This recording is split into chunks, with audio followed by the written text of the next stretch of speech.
Nesse vídeo nós vamos comentar uma questão da prova mais recente do Enem que tem, de acordo com a nossa avaliação, um nível fácil de resolução, de modo que o gabarito poderá ser sacado o quanto antes.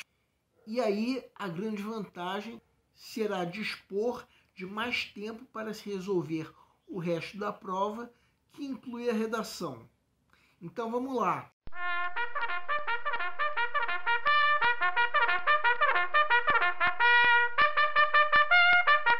Olá pessoal, eu sou Pedro Grandão, professor de língua portuguesa formado pela PUC do Rio de Janeiro.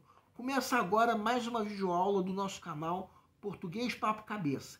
Em primeiro lugar, inscreva-se no nosso canal para não perder nenhuma das nossas próximas videoaulas e ative o sininho para receber todas as notificações. Nessa aula nós vamos comentar uma questão da prova mais recente do Enem, que, de acordo com a nossa avaliação, tem um nível fácil de resolução.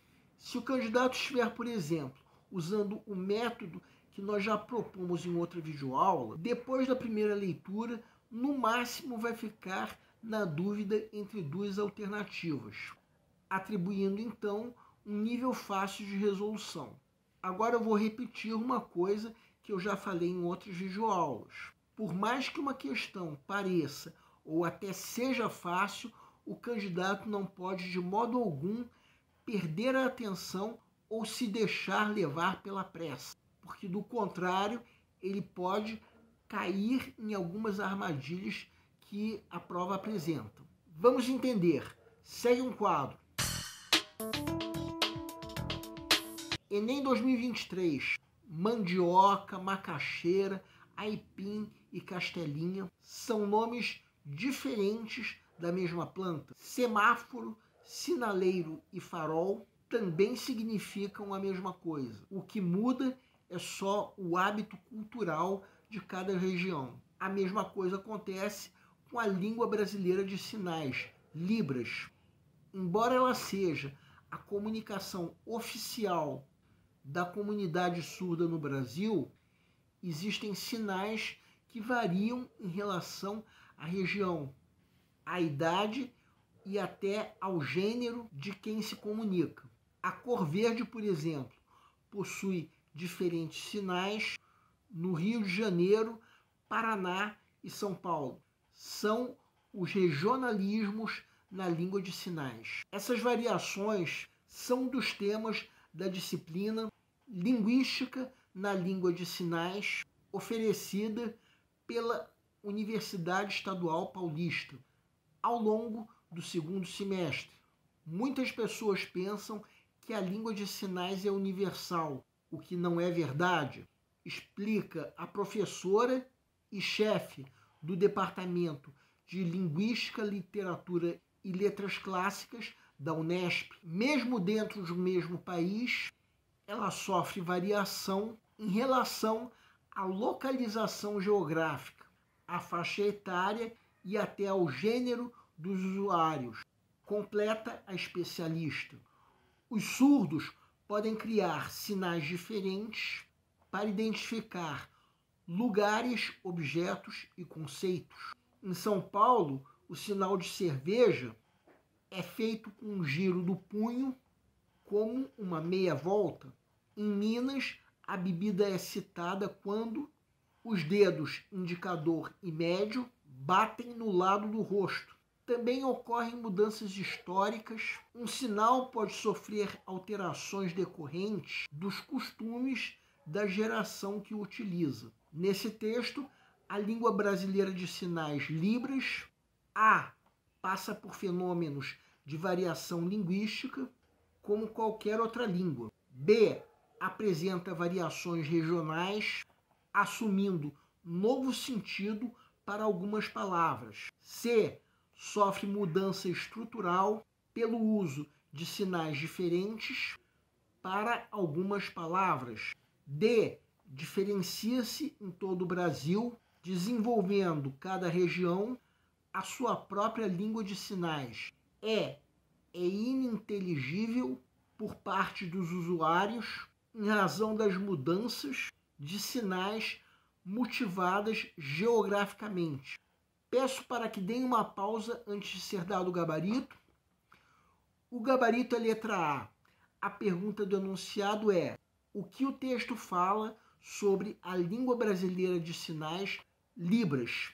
Vamos supor que você esteja na fase de pré-leitura da prova, a fase em que, de acordo com o método que nós propomos em outra videoaula, o candidato está fazendo uma leitura prévia da prova como um todo, a fim de avaliar o grau de dificuldade de cada questão. Chega nessa questão, lê o texto e depois lê cada uma das alternativas. Inevitavelmente vai ler as alternativas na ordem em que aparecerem na questão. Ou seja, a alternativa A, que, como nós já dissemos, é o gabarito da questão, vai ser lida primeiro e o candidato já vai encontrar nela uma forte candidata a gabarito da questão. Só que, mesmo a questão sendo fácil, o candidato não pode se deixar levar pela pressa. Então, depois de ler a alternativa A, algumas outras podem ficar sob suspeita. O candidato tem nessa questão apenas uma das que ele precisa ler e avaliar o grau de dificuldade. Então, mesmo sem demorar muito nessa questão, já podemos perceber que a alternativa A é forte candidata a gabarito da questão. O que está errado nas outras alternativas, nós vamos perceber depois, mais tarde, quando chegar o momento de se resolver mesmo a questão. Por enquanto, vamos apenas marcar uma pequena seta ao lado da alternativa que nós julgamos ser o gabarito. E aí depois o candidato vai passar para a próxima questão, que ele vai ler e avaliar o grau de dificuldade. Agora vamos supor que chegou o momento de se resolver mesmo essa questão. E vamos fazer isso nos concentrando na pergunta do enunciado, ou seja, o que esse texto fala sobre a língua brasileira de sinais, Libras. Primeiramente, vejam o trecho que nós estamos destacando agora em vermelho. Que mesma coisa é essa que o texto está falando que acontece com a Libras? A mudança de nome que um mesmo referente pode ter, dependendo, pelo menos até agora, da região. Prosseguindo o texto, vemos que ele diz que se trata da comunicação oficial dos surdos no Brasil, bem como que existem alguns sinais que mudam de acordo com a região. Logo depois dessa parte que está destacada, o texto dá um exemplo da mudança de sinal que ocorre para se referir à cor verde. Quanto ao parágrafo seguinte, a única novidade, pelo menos com relação a Libras, é que não se trata de uma língua universal, o que vem a ser dito por uma pesquisadora que aponta como motivo exatamente o que já foi dito.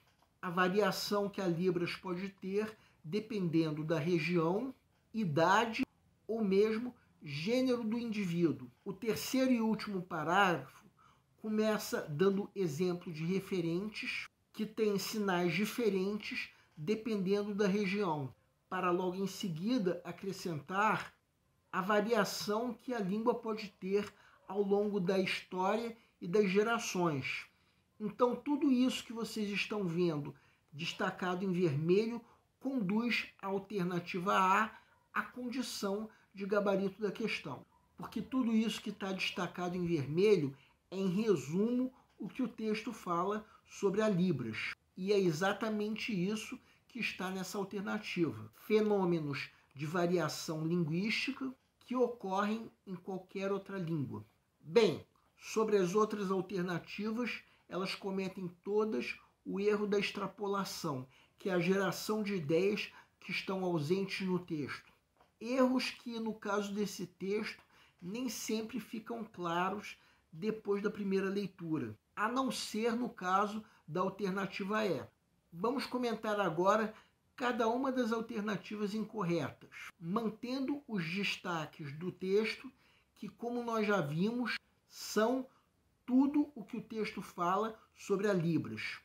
Sim, O texto fala sobre as variações regionais que a Libras sofre, mas o que o texto não fala é que as palavras assumem novo sentido. Isso seria se um mesmo usuário de Libras, um surdo, fizesse com que um sinal significasse algo completamente diferente. Você conhece algum sinal em que isso aconteça? Algum sinal que possa ter um sentido completamente diferente dependendo da região? Se conhece, esqueça essa informação. A pergunta do enunciado precisa ser respondida de acordo com o texto, e isso não é mencionado no texto. Agora vejam a alternativa C. Entendam o seguinte: o que o texto fala não é de mudanças estruturais, e sim de alguns referentes que passam a ser indicados por um novo formato. No caso, um novo sinal de Libras, como é o caso da cor verde e da cerveja, o que não vem a ser de modo algum mudança estrutural. Agora vejam a alternativa D. Em que lugar o texto menciona isso? Em lugar nenhum. O máximo que ele menciona é que existem variações, mas menciona também que é uma única língua. E a alternativa E tem o erro mais fácil de ser sacado, podendo ser sacado, inclusive, logo depois da primeira leitura. Em que momento o texto fala isso? Que a língua de Libras é ininteligível por parte dos usuários ou por parte de quem quer que seja. Não fala isso em lugar nenhum. Então a alternativa A é a única que responde corretamente a pergunta do enunciado, sendo, portanto, o gabarito da questão. Temos aí uma questão de fácil resolução, embora depois da primeira leitura não seja adequado se ter, digamos assim, 100% de certeza do gabarito. À medida em que o candidato fizer uma leitura mais atenta, pelo menos sem perder a atenção, poderá sacar o gabarito quanto antes, assim como o erro das alternativas incorretas. E o melhor, não demandará de muito tempo para isso, de modo que vai sobrar mais tempo para se resolver o resto da prova, que inclui a redação. O nosso canal Português Papo Cabeça antigamente se chamava Aprenda a Língua Portuguesa. Cada vez mais estaremos focados em vocês, que estão movendo a roda da história para que seja criado um futuro melhor para todos. Então, o nosso foco principal continua sendo os vestibulandos, que terão no nosso canal uma fonte importante de estudo de língua portuguesa, onde nós ensinaremos os recursos da nossa língua para que possam, em primeiro lugar, escrever de forma adequada, entre outros textos, a redação do vestibular. Em segundo lugar, para que possam interpretar textos de forma adequada, não apenas numa prova de vestibular ou concurso, mas também na leitura de textos que ajudarão vocês a se manterem atualizados. Cada vez mais nós teremos no nosso canal um Papo Cabeça.